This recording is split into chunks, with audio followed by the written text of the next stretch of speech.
hopefully aware, one of the most important services provided by state broadcasters associations is the Alternative Broadcast Inspection Program, or ABIP, which helps stations ensure that they are in compliance with FCC rules and regulations and protects against random inspections from the FCC. For many years, the ABIP inspections were based upon FCC's self-inspection checklists. However, those checklists became outdated when the FCC stopped updating them. Sounds strange, doesn't it? Several years ago. Recently, and special thanks to the Society of Broadcast Engineers who undertook the huge task to revise those guidelines, which we now have. Our session this afternoon features the ABIP inspectors for the 5 states hosting the conference, from Kentucky, Michigan, Indiana, Pennsylvania, and Ohio. These gentlemen will review some of the key points in the revised guides and discuss frequent issues they see in station inspections. These are good reminders for even the most diligent among us. The bios for our panelists are in your program.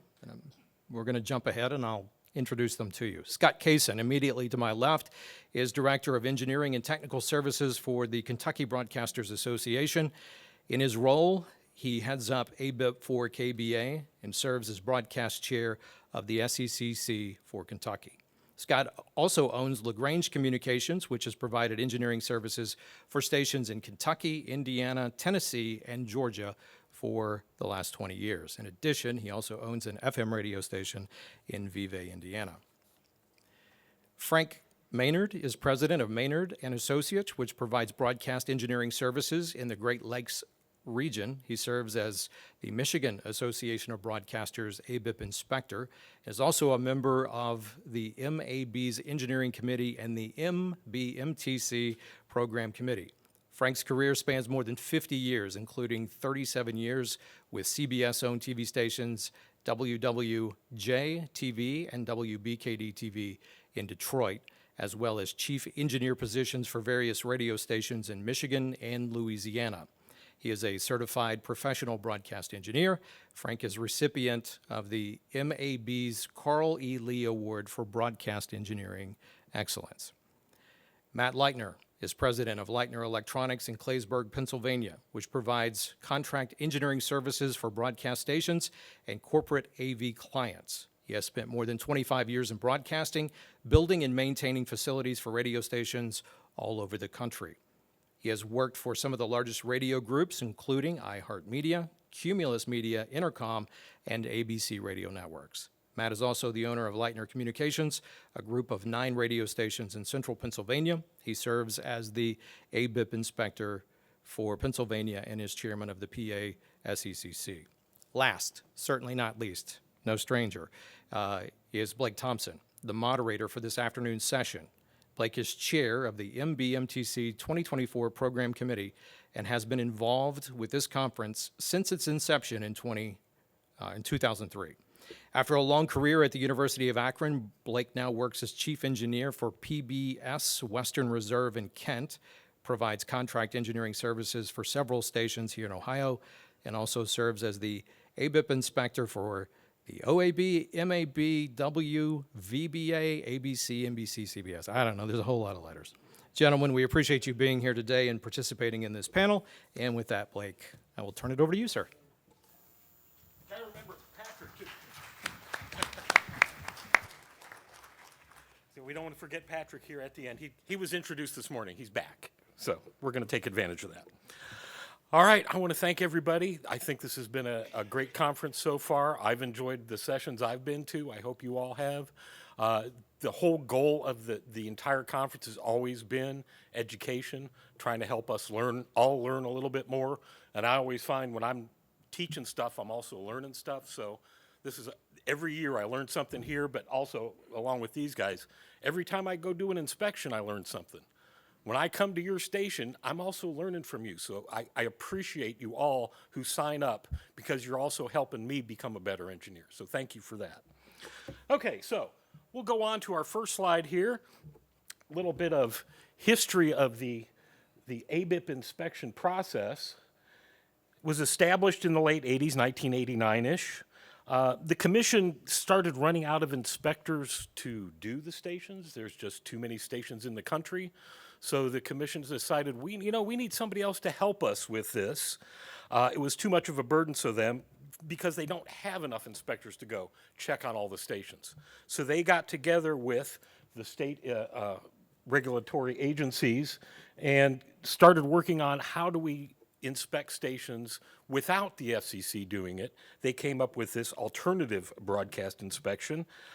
Most of the early inspectors were retired FCC engineers because they knew all the rules. They had all the stuff, they were in the area. They knew the folks already. But nowadays, it's mostly retired broadcast engineers, or in our cases, a lot current broadcast engineers who have some time available and are also very well versed in the rules. And we get extra training. Used to be the FCC trained us all. These guys probably got some FCC training. I didn't, but I was trained by another FCC inspector who was trained by the FCC. And I tell you what, having 42 years, 36 of which working under a GM who was a stickler for the rules, that'll get you real good on them. Anybody remember the PF rules? Used to have like 50 floppies and that had all the rules on it. We bought those. We were in a little educational station in Akron. My boss was so up on, he said, we got to buy that. Well, I spent time reading all the rules. What the heck? So, but it served me well. The checklists, we haven't got to it. ABIP inspections, if you don't know, if you sign up for an ABIP inspection, you think, oh, all my stuff's going to be out all over the place if there's any issues. The only one who will be apprised of any issues at your stations are you. We send a copy to the state broadcasters that says you either passed or you didn't. Any of the details about why you passed or didn't, that's between us and you. So none of that stuff gets out anywhere unless you put it out, right? We keep that confidential because it's part of the process. So none of that gets out other than in general things like, oh, I went to one station and you won't believe. We'll get to those a little later too. So the FCC, they kept those inspection checklists that they developed to help stations stay in compliance even without ABIPs. That was for you guys, so that you had a checklist you could go through and say, well, did we do this or did we not do this? I remember doing one of those. We had an inspection, and then 4 years later, I said, we better go through this checklist. So we went through it, and we missed a couple things, and we got through it, and it was all good at the end. Then they stopped updating the checklists back in 2009, I think? Yeah. So some folks were complaining that these checklists are old, a lot of us up here. And I think Matt has a story about how that might have changed as we get the new checklist going. Go ahead, Matt. So I used to work with the director of engineering for Citadel Broadcasting, which became Cumulus, with a guy by the name of Steve Campbell. And a couple people know Steve. Let's just say Steve was a real stickler for the rules and would drive everybody a little bit nuts. So long story short, Steve finally retired somewhat. And Steve was doing ABIP inspections, and he said he knew I did ABIP inspections, so we would, talk about different stations we inspected and different things he would see. And he said, this is ridiculous that the FCC doesn't update these checklists. He's like, I have nothing to go on. This is ridiculous. And I said, Steve, why don't you do something about it? You're retired. Do something about it. So 2 years ago to NAB, I said, let's go meet my friends at the SBE. And Steve really helped with, along with many others at the SBE, on coming up with the updated checklists. And SBE and the NAB did an awesome job, because not only do you have the rules, you have recommended procedures as well, for every section. So they did an amazing job in these checklists. I would agree. And I think something that you'll see as we get into this, if you get the checklists, and I recommend you download them for whatever class of station you have, and go through them personally. You don't necessarily need to do it with management until you find something that goes, ooh, I better get somebody involved in this, right? Go through them to make sure your station's fully compliant. Even if we're coming in, we come into a station, you guys hire us to come in and find something wrong. So we all work very diligently to try to find something wrong. Almost every time we can come up with a recommendation or, something at least, if there's no issues.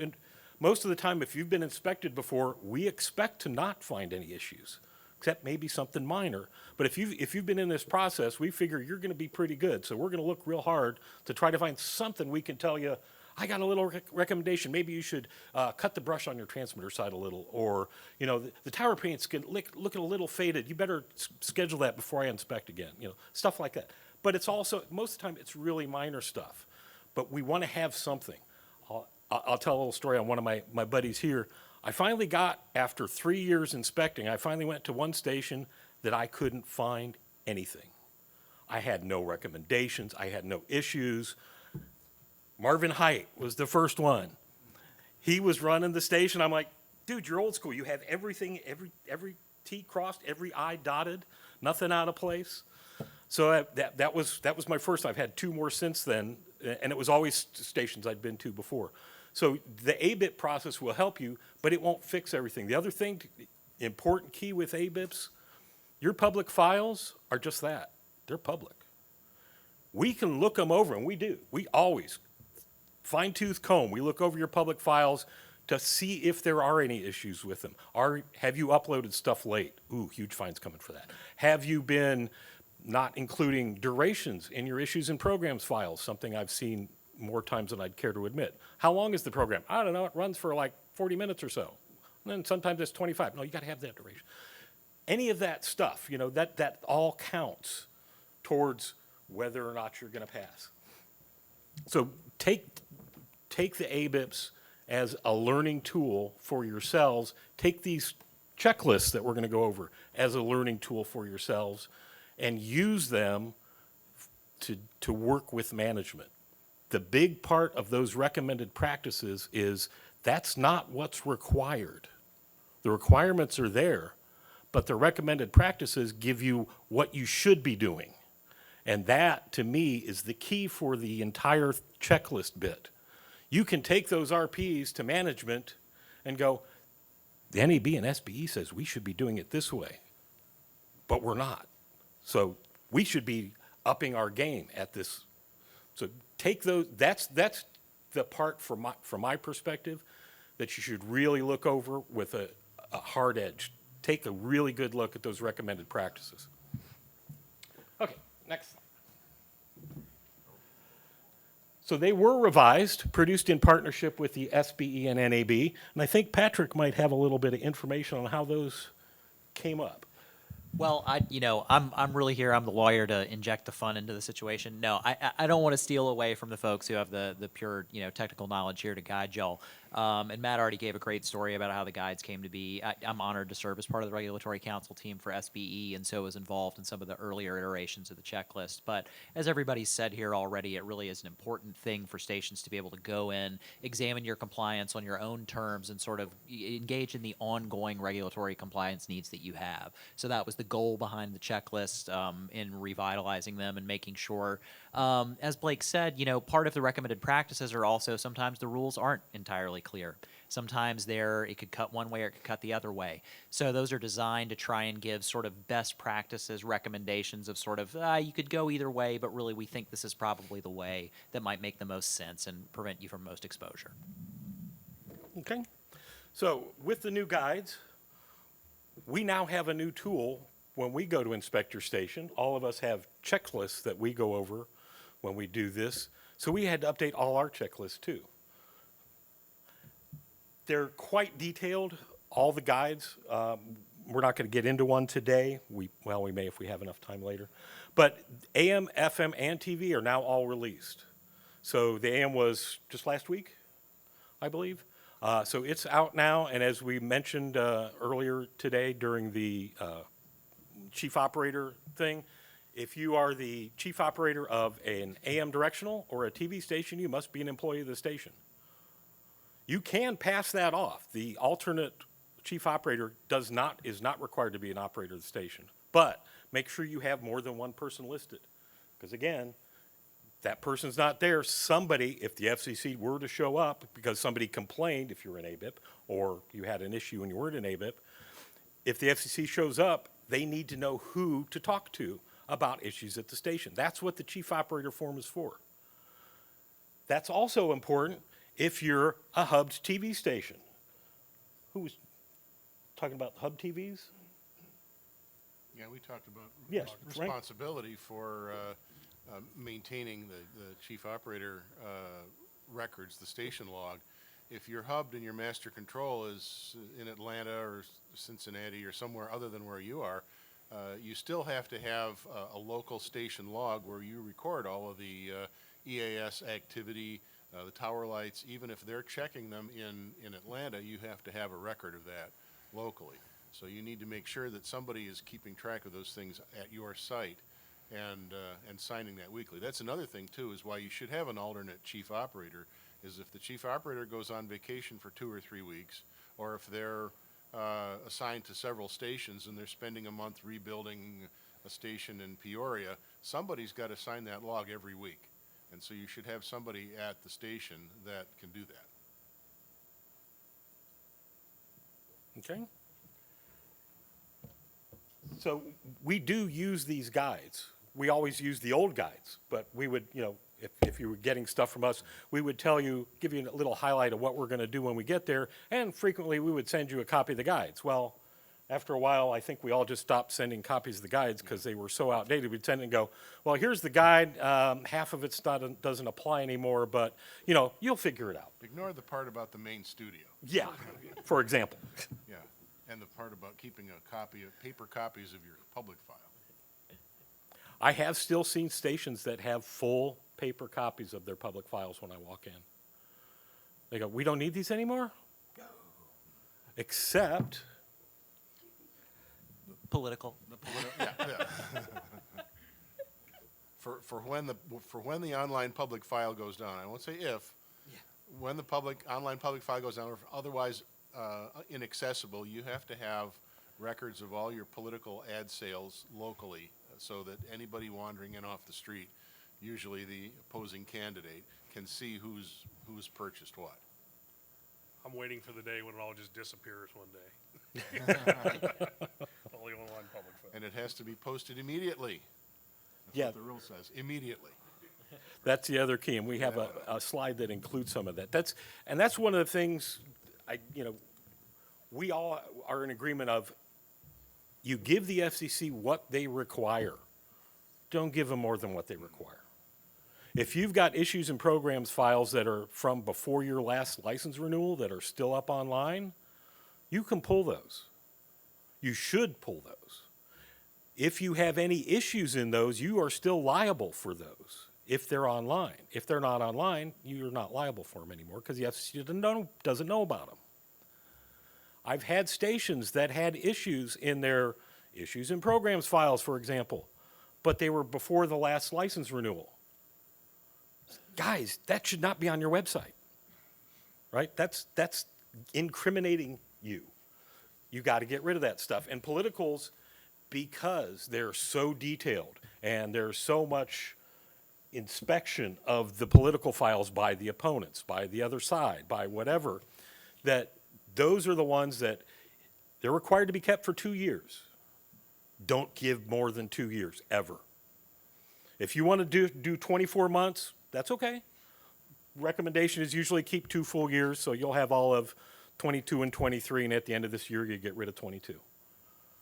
Don't keep more than the 2 full years of political files, because again, you're asking for trouble. You're putting stuff out there that's not required that could come back to haunt you. And we don't want any of that for you. We're trying to help you make sure you stay compliant, which helps all of us, right? Okay, so we got some highlights of the new guides. Here's one of our recommended practices. Most of these I pulled from the FM guide just because it was handy. But you'll notice as you go through the guides, almost all of it's exactly the same until you get to the technical requirements, because that's where it all changes out. Of course, TVs, we have children's programming rules that radio and TV don't, but there's other stuff. Most of it's all the same. So maintain a journal. Wait, I'm getting too close. Maintain a journal of your internal files. We all know, we've heard stories, people trying to upload stuff and it doesn't work, and they end up being late. If you have screen caps and copies of all your stuff, you can show the FCC that you attempted to upload your files, but you weren't able to. If you don't have any of that data, you will be fined. What's the last, didn't we have one recently for late uploads? Yeah, and so we did, and we actually, it speaks directly to sort of this recommended practice here, because there was a fine that was going to be imposed for, tens of thousands of dollars, and the station was able to go back in and demonstrate, hey, no, look, we have records. The online public file was down when we tried to upload this. And so the FCC said, oh my gosh, yeah, you're right, we missed that, and they canceled the forfeiture. So, I mean, doing these sort of things, being proactive in this, and something, a little bonus tip from my perspective as legal counsel is I often, if a station can't upload on time, and in addition to saving the internal file, I'll ask them to add a cover sheet, or I'll add a cover sheet that says, the station had this timely prepared by the deadline and attempted to upload it, but the public file system was down. And attach that to the sheet so that when the staff go in and check it, because they are going to, at least at your license renewal time, they see that cover sheet and say, oh gosh, so they had this already, but the public file was down. So this one is a good CYA, right? You always want to document all your dealings with the FCC, but anything you upload, maintain a copy of. And I would not trust the cloud to maintain your copy of that, or a flash drive that you can miss somewhere. But maintain a copy of anything you send to the FCC, because anything you send that they might misplace, that's on you. If you don't have that, they'll go, well, you didn't have it. No, I've got it all here. It's all, it's date stamped and saved and all ready to go. So make sure you're keeping track of all those things. Go ahead. License authorization link. How many times have you gone on and it's not even active? Oh, handful of, yeah. But you can't even see it, the license on there. Have you guys, how many of you have gone to your FCC license page and said, oh, let me take a look at my license? A couple, yeah.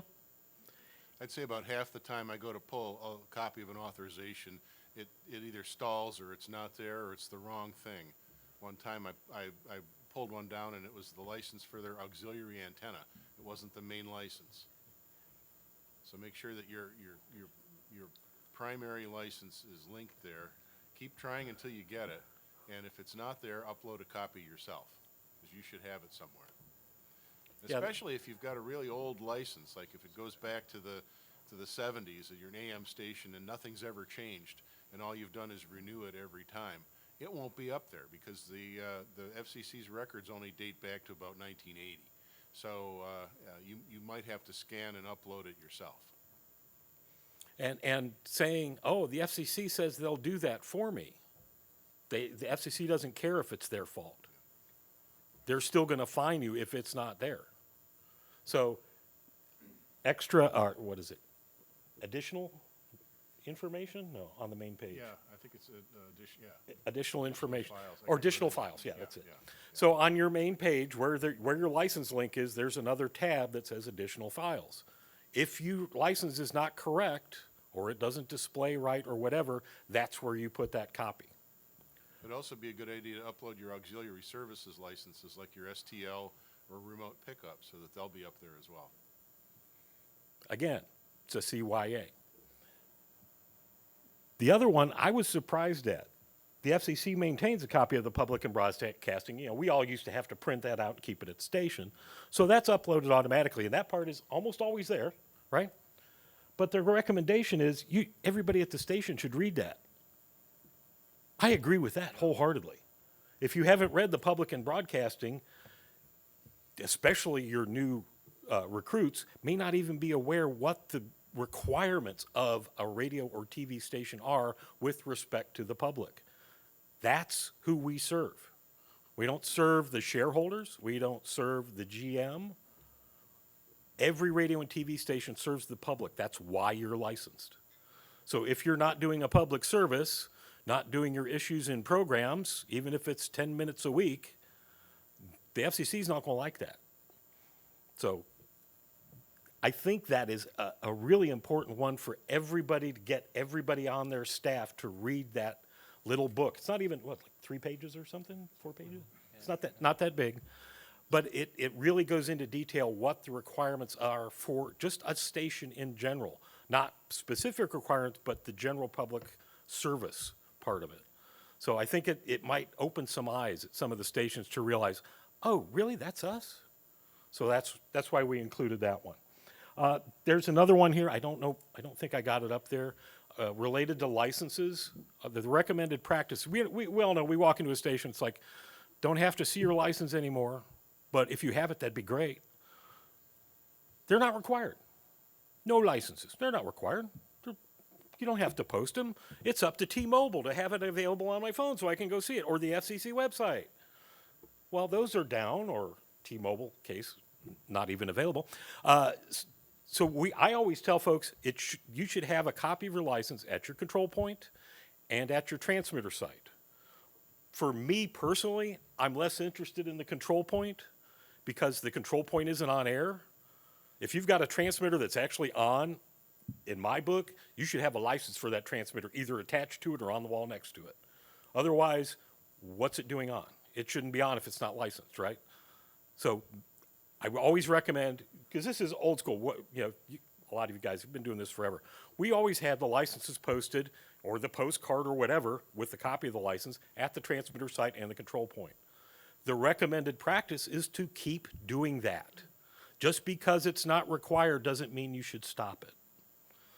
Another aspect of that, just because you can electronically save files now for all your logs and all your stuff, doesn't mean it's necessarily the best practice. I will relay a little story. I got to inspect a station a few years ago that had been hacked 2 days prior. I called him up. I said, I heard you guys got hacked. Are we good? Should I reschedule? Dude goes, nope, come on down. It's all on paper. I went down. Everything I needed to see was always already printed out. They were running stuff off literally VCRs. This was 2 years ago. But they passed the inspection because everything we needed to see was there. It was all printed out. And it was actually a very impressive station to see how they were handling having almost no network capabilities and still staying on the air. It was a real treat. So those are two of them. You guys have any highlights that jump out at you? Well, one thing about posting a copy of your license at the transmitters, how many AM people are here and know exactly what time sunset is in October? You know, it's not the sort of thing you typically memorize. Some people do. You know, I always knew what they were, but you know, you might have stations across the state, and the times may differ by 15 minutes or so. And if you're out there and the pattern clock is broken or isn't working, where do you go to get that reference? It's on your license. So it's good to have that. Or what is your transmitter power output supposed to be? That's quite often is on your license. I've seen a lot of licenses that just say, as required to achieve licensed ERP or whatever. Then you got to go digging for that. But that's the sort of thing you need to go digging for so that you can find out what your transmitter power output is supposed to be. And I think we'll get into a little bit later on in enforcement about things that you should have at the transmitter site. Yeah. Yeah, and that's one thing. If you do have a license that lists your TPO as required, make sure you have the paperwork. I always check if I've got the information, what's the line loss, what's the antenna gain? So I can calculate it myself if I have to. If you know the line loss and the antenna gain and the output power of the transmitter. Okay, well, we can do all that. If you don't have that, and I walk in and I go, okay, what's your TPO? It's not on the license. Well, it's this. It's always been that. Okay, show me the paperwork. If you don't have that, then we got to start digging. We got to start figuring out what's this, what's that, how much line do you have? Where did you get this number from? So if you do have one of those, it's not licensed, your TPO is not licensed, make sure you have that paperwork for the TPO, how it was calculated. I mean, ERI, if you got an ERI antenna, they give you a sheet. It's got everything on it, all the calculations for you. I had a TV antenna replaced, you know, one of those side-mounted ones. Oh, it's all right there, nice and easy. I copied it, and I posted it at the transmitter site, and I keep a copy in my records. So if you get any of those for any of your transmission sites, make sure you have the records of what your TPO is supposed to be, because that's one of the things we always check. Are you at the right power? I walked into one station, we'll get to, but they were not at the right power. It's interesting when you walk in and you go, ooh, this is not right. We have a problem. If you're an AM station, I'll look for look to see your latest antenna resistance measurement, so that we can calculate your common point or your antenna current. Make sure you're doing it right. Yep. Good. Okay, go ahead on to our next. You guys got to read this one. Politicals. Uploaded immediately, absent some other thing. And what's immediately? Right now. 24 hours. One Yep. business day. Yeah. One business day. So if you get it late Friday night, you could upload it Monday morning. They won't like it, but that's technically within the rules, right? But if you run the spot before you upload the invoice for it, now we may have problems. Yeah, no, it's true. So they've got more than just this one on politicals. They also recommend you make sure you get rid of them, but also, again, keep the local copy, because that's the important one. That's the only one that you really have to keep a local copy of anymore. Everything else, all the issues and programs, children's reports, EEO reports, you don't need to keep a local copy of that anymore. But the politicals, you still do. Okay. You don't need to keep a local copy for the public to inspect, but you should keep that information in your archives, just because. You had to come up with it in the first place so you could post it. So you probably have a local copy anyway. Yeah. Don't rely on the FCC to be your filing cabinet. The other part of that too is you want to get rid of the FCC copies that are uploaded to your public file after 2 years, but you probably want to keep your own local copies longer than that. Again, because if somebody comes back and says, well, this person got this time, was that the right person? Did they have this? Was this the pack, or was this the... If you've got all your records, you can make sure the station was doing, because you probably were doing everything correctly. That way you've got the proof that you were. Okay, one more. This is tower lighting alarms. This is the one that I think gets a lot of folks. Oh, I did an inspection of a TV station that had, the station was built like in the late 40s, still had the old Huey and Phillips flasher on it. And I asked him, I noticed at the studio that there was no records at the studio about tower lights. So when we get to the tower, I asked him, I said, so how do you know when the beacon stops flashing? Well, it'll send me an alarm on the remote control. Show me. He couldn't turn the lights on in the day. He fumbled around with it. He finally got the lights flashing. I said, okay, show me the alarm. And he fumbled with it some more. I said, just pull the beacon lead. So he pulled the lead off the beacon. Phone never rang, never went off.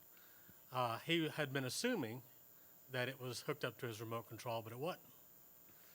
And I said, okay, you've got to get this hooked up to where if this beacon stops flashing for whatever reason, it lets somebody know.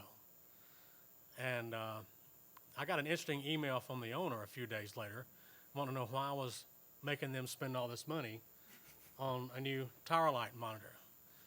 And I tried to explain to him, I said, well, you know, if the beacon stops flashing and a little airplane comes along and hits it, guess who's getting sued?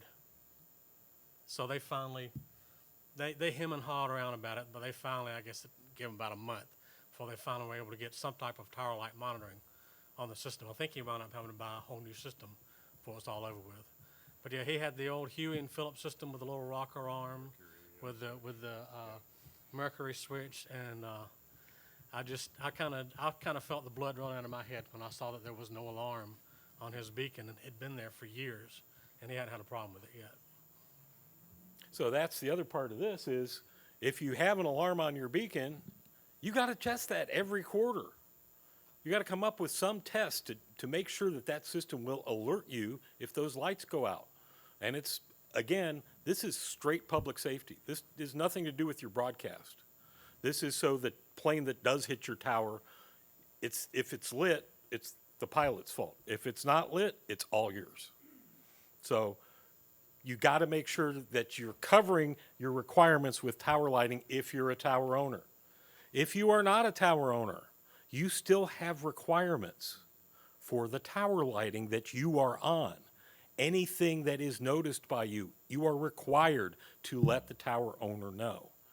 I recommend you do it in writing, and keep a copy of it. Emails I think will work, but so it's your responsibility as a tenant on a tower. You still have responsibilities for that tower condition. If you notice that the paint's really bad and you can't see it during the day, again, it's on you to let those tower owners know. I say this because I just had a tower crew up last night on a tower that we don't own, but I had to shut down anyway. Shut down at midnight, get a call at 5 a.m. Okay, turn your back on. Because the tower crew doesn't want to work, well, nobody wants to have them up there during the day. And we'll have to be off again tonight because it takes twice as long to do anything in the dark. So this is another one. I find a lot that folks are not testing them quarterly. The other option, though, you do have another option. You don't have to have an automated system. You can log your tower lights every single day. That's the other option. The FCC allows you to do that. But if you don't have somebody there nights and weekends, guess what? It's not every day now.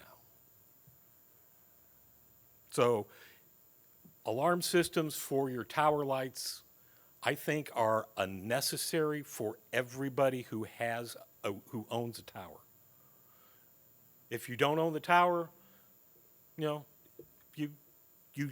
required still to let anybody know if you see anything, but at least you don't have that expense. But if you have tower lights and they go out and something happens, there will be a lot to pay. And I know an FCC inspector pretty well that just loves, let's say he's going to town to investigate some 911 interference with public communications. If he is staying in a hotel that night, he's going to go out at dark and he's going to drive around and look at tower lights. And if he sees a tower light that's out, you better have a NOTAM filed.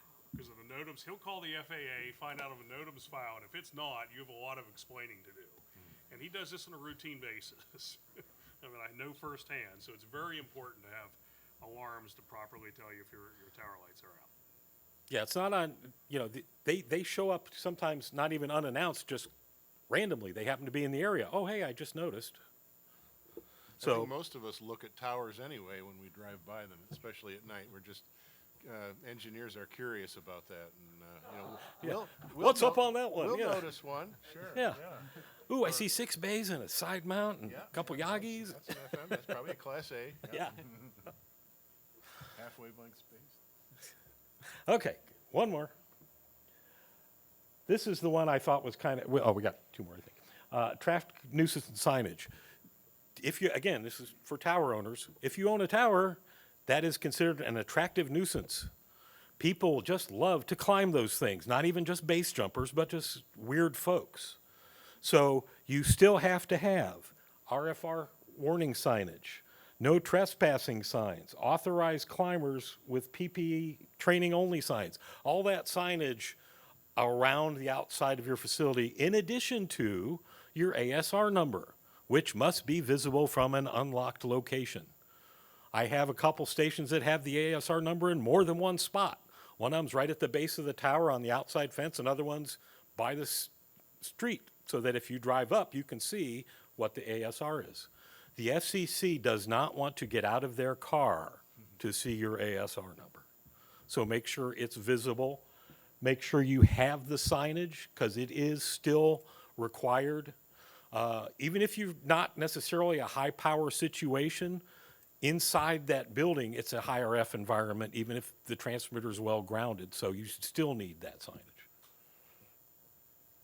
Yeah, I normally take pictures of those sorts of things when I do inspections. I'll take a picture of where the sign is located, and if there's one on the tower, where it's located. And I advise, I believe the rule just requires that it be posted at the closest point of public access. Yep. But which would be if you have a gate at the street, put it on the gate or put in that vicinity. But I also like it posted on the tower or near the tower itself. Maybe not on the tower, but maybe on the fence surrounding the tower. That way, if you have more than one tower at the site, you'll know which one's which. And then I'll check those to make sure that they're right.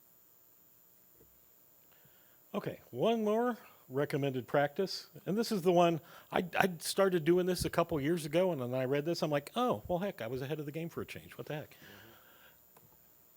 On your transmitter, you've got all got label makers now. You should have the call sign, the frequency, the licensed TPO, upper and lower operating power limits, so 105 or 90 or 110 or 80, depending on your class, and the efficiency factor.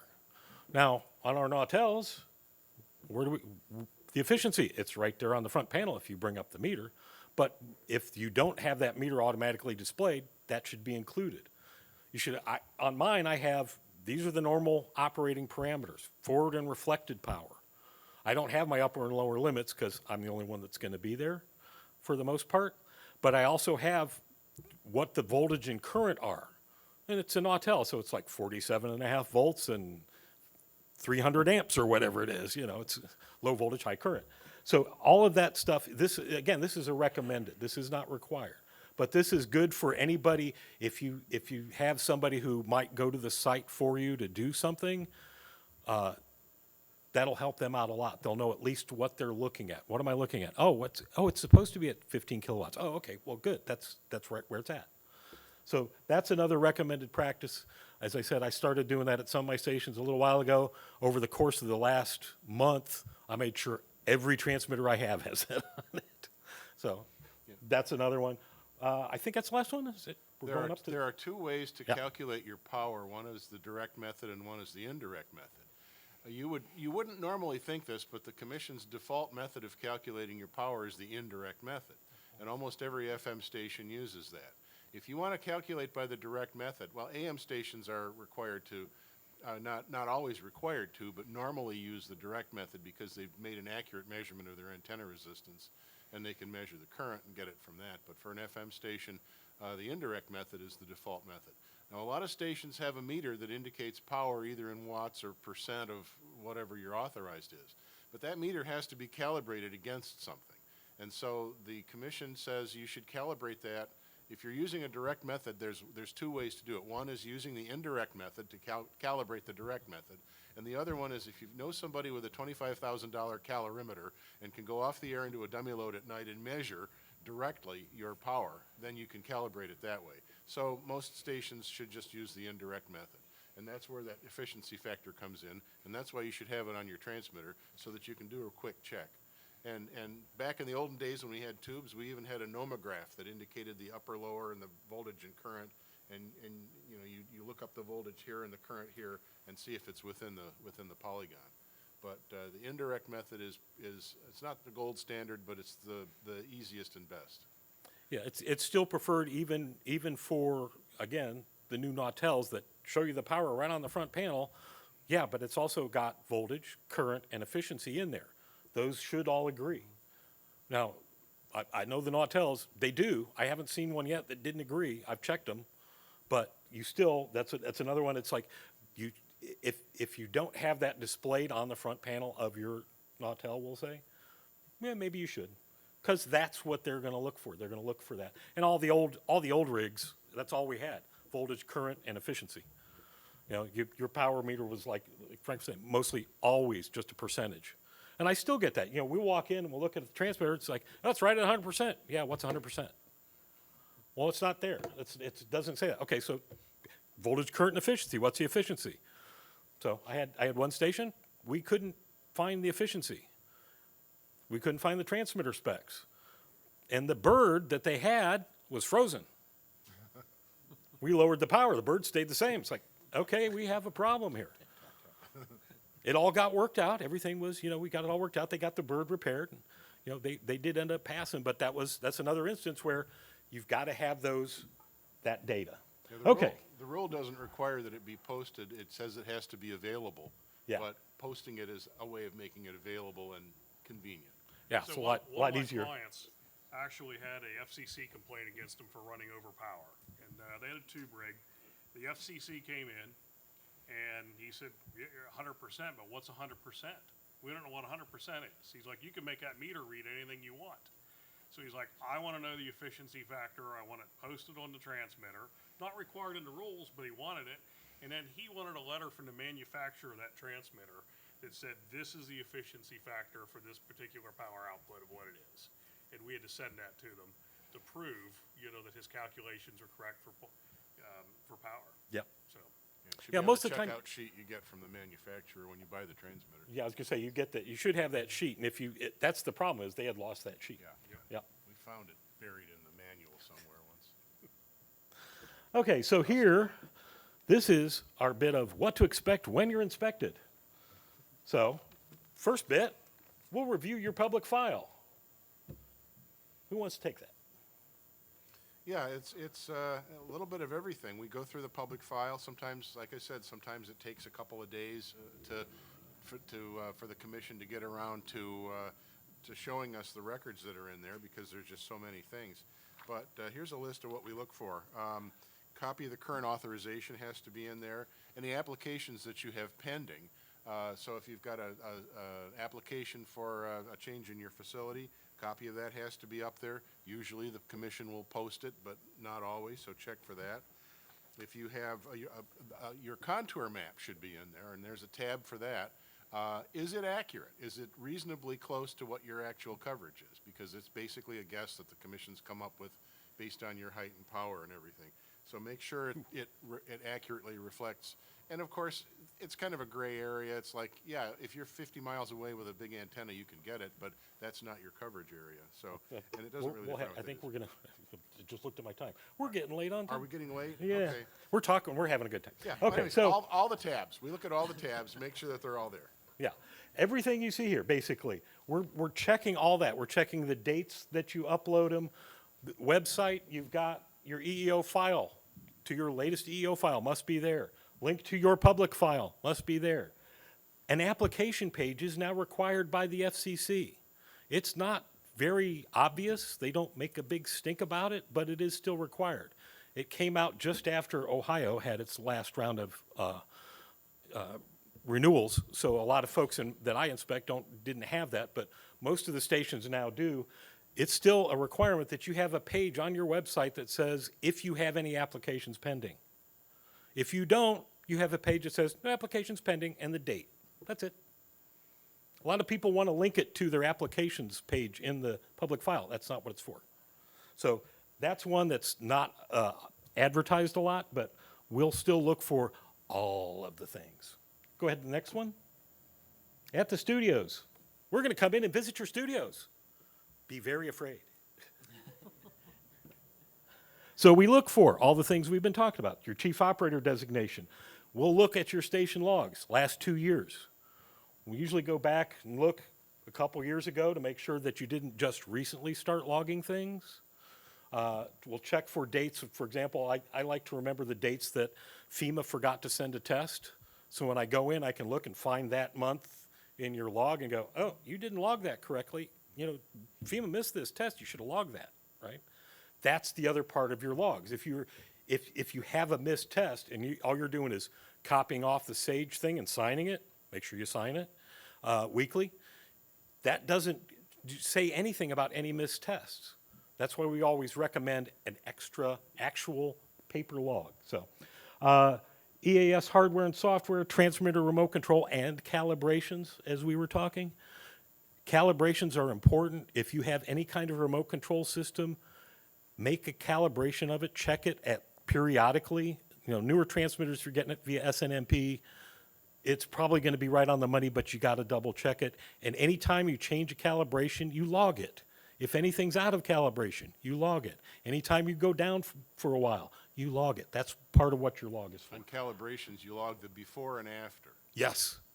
Yeah, it's important because if you have power readings that were showing you as low and then you recalibrate and now they're right on the money, well, how did you get there? Well, we recalibrated the meter. Okay, so I need to know what it was first and what it is after so you can look back and go, oh, okay, we were all still legal here, even though it showed we were low. So it's important to do all that stuff. And STL, license coordinates and parameters. That's another one we always look at because STLs are like the forgotten childs for a lot of stations. Nobody knows for sure exactly where the location is. And I had one where the path was supposed to end about a half a mile before it actually ended. The receive was way out further. So we check all of that stuff. One of the reasons we're all here is we're detail-oriented. We make sure we check all those details with our checklists, with the new checklists. So we'll come out, we'll talk to you, we'll talk to the people if you need to, but mostly now, we don't need to talk to your person that does your public files. We'll give them the report, but we can if you want to. We don't necessarily need to talk to the general manager, but we will if you'd like us to. We need to figure out all this stuff. Then we go out to your transmitter site, and we check the signage, the condition, tower location. Before we ever get to the site, we check the tower location. Because, Google Earth is great that way. Check your tower location, painting, lighting, extra brush. Especially if you're an AM, you don't want that brush growing up to the tower because all of a sudden the brush starts singing, and that's not good.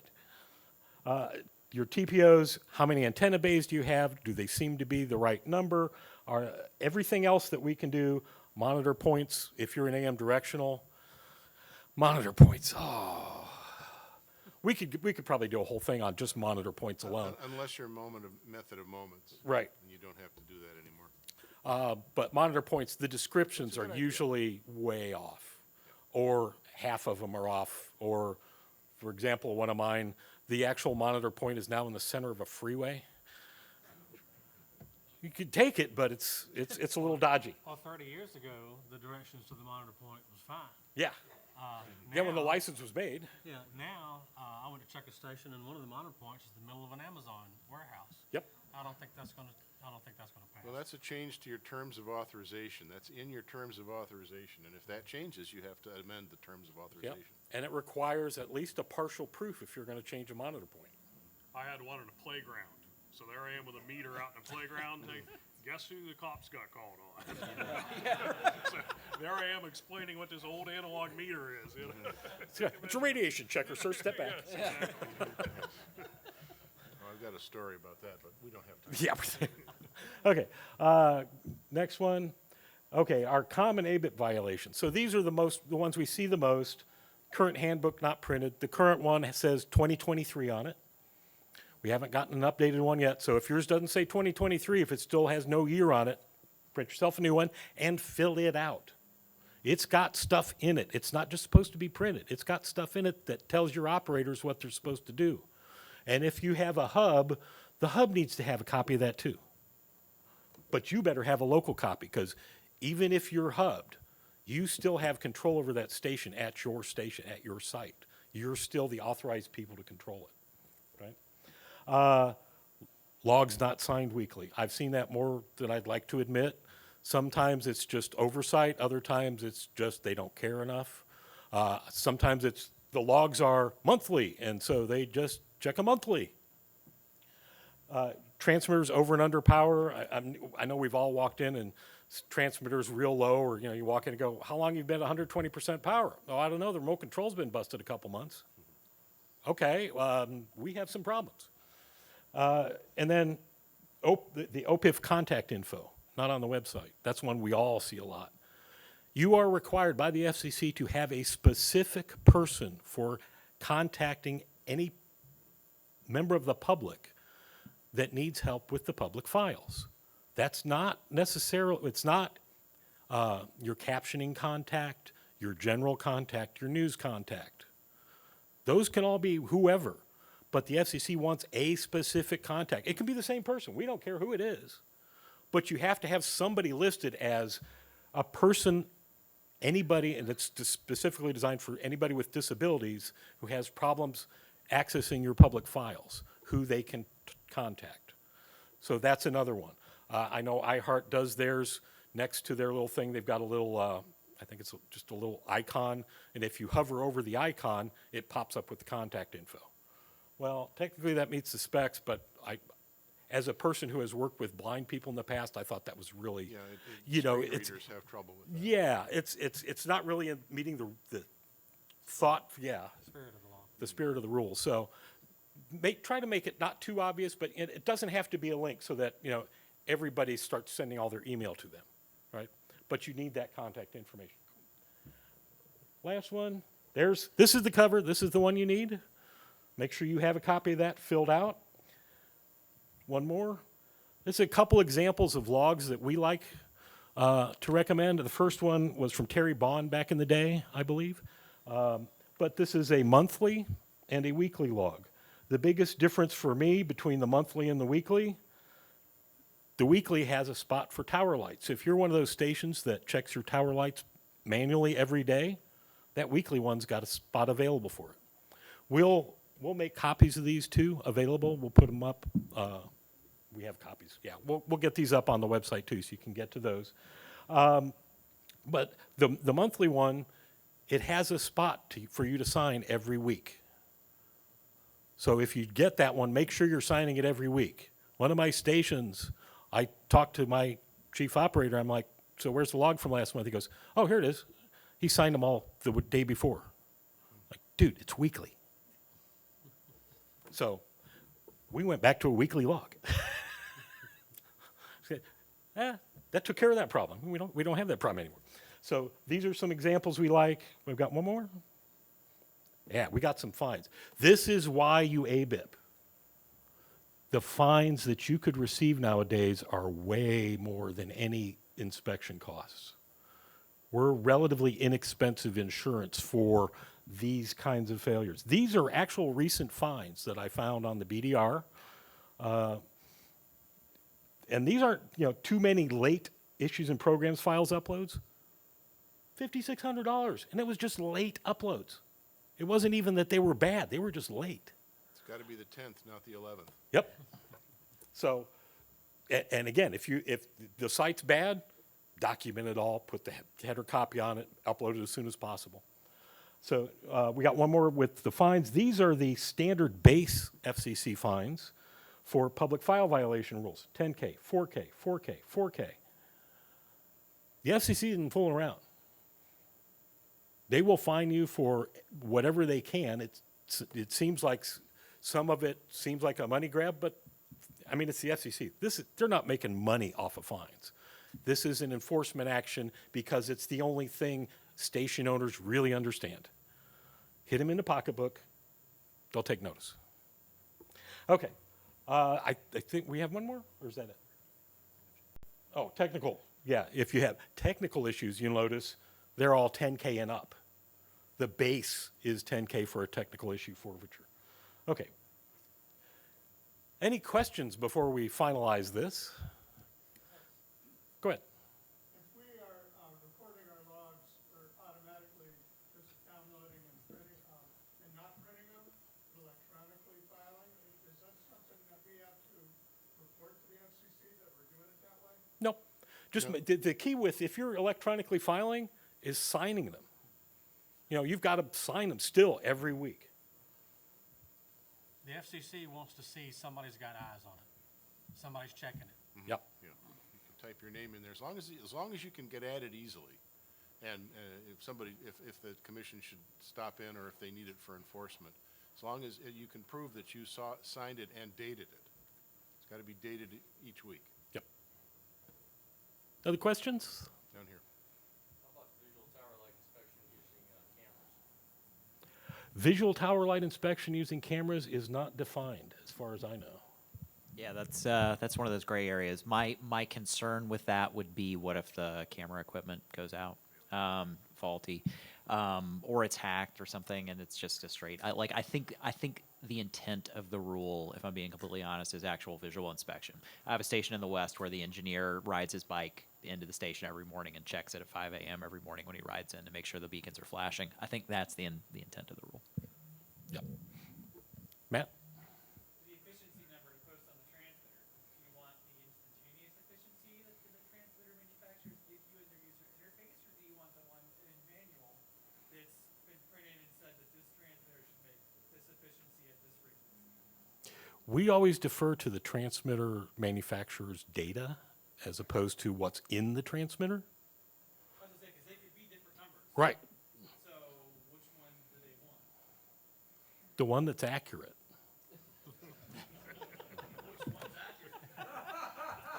Well, see, that's where you have to talk to your transmitter manufacturer. Now, that's the fun about the solid states is they don't list it the way they used to, right? And in my particular case, the inspector wanted the transmitter manufacturer to write a letter that said, this is what the efficiency is at that power level. It actually said in the NOV it wasn't an NOV, but the inquiry actually said right on it, transmitter manufacturer must respond, with the efficiency factor. So that's what they wanted. What if the manufacturer no longer exists? Then I think you're bringing in the calorimeter. Yeah. Find somebody with a traceable standard. Yeah. Yeah, I mean, you can, if you don't have that, you can get a calibrated bird watt meter, put it in your line, and you'll get a really accurate reading. I'll give the answer I often give with sticky questions like that. Talk to your consultant. There you go. Any other questions before we finalize this? Okay. All right. Well, I want to thank you all for coming to the sessions. This is going to be the end of the MBMTC, but we have one more piece of business before this. Is Miss Merritt available outside the door?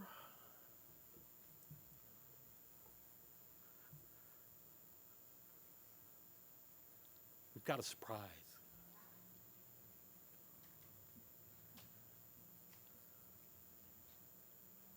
I know you guys heard this morning Chris is going to be leaving the OAB.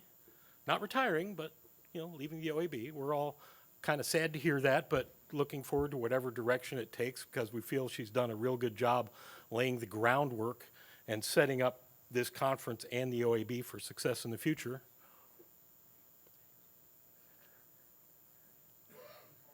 Okay. So the members of the Ohio Broadcast Program Committee, we've all been working for a long time with Chris on this stuff. So you're going to have to come up here. No, you're going to have to come up here.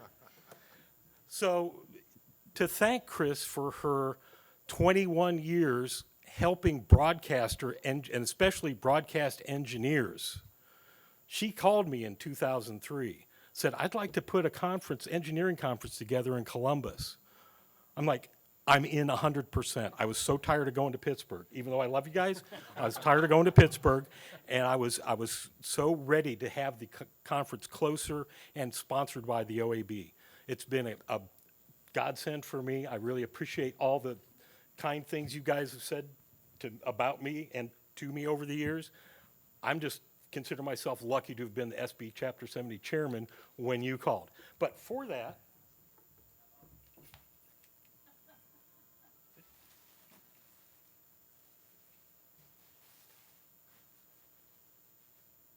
we, the committee, wanted to get you a little something. Oh, how beautiful. How did you do that? I didn't.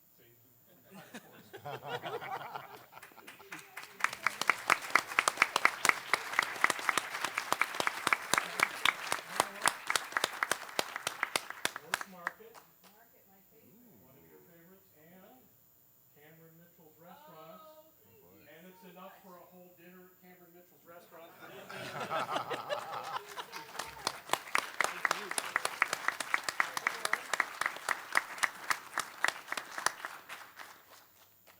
Where'd it go?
guys do too.